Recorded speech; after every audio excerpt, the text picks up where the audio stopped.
Le comité régional handisport de Bourgogne organisait hier à Pouilly-en-Ossois la deuxième édition des rencontres sportives régionales des jeunes sourds. Au programme Sarbacane, tir à l'arc ou à la carabine.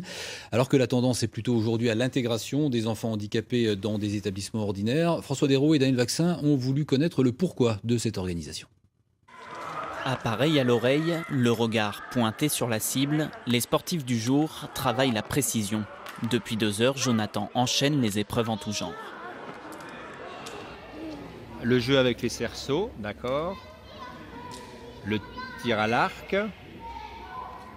La sarbacane. Et puis le jeu du parachute.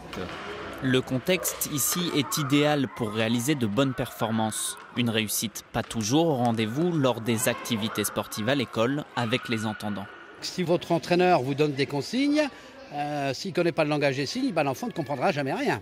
Et il pourra être, en termes d'intégration, à contresens vis-à-vis des entendants. Donc à un moment donné, ça sera plutôt un phénomène d'exclusion que d'inclusion. 30 écoliers sourds de Bourgogne participent à cette journée handisport. Une découverte de la vie en groupe, mais aussi des rencontres, des amitiés naissantes.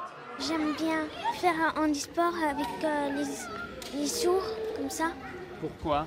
On peut communiquer avec les autres.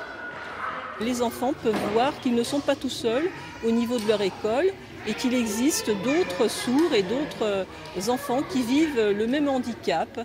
Le but, c'est l'ouverture sur l'extérieur et l'objectif de les voir se développer et de grandir et d'acquérir une autre maturité et au-delà du handicap.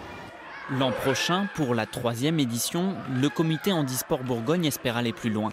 L'objectif est d'atteindre les 60 participants. Ce serait un tiers des élèves sourds scolarisés dans la région.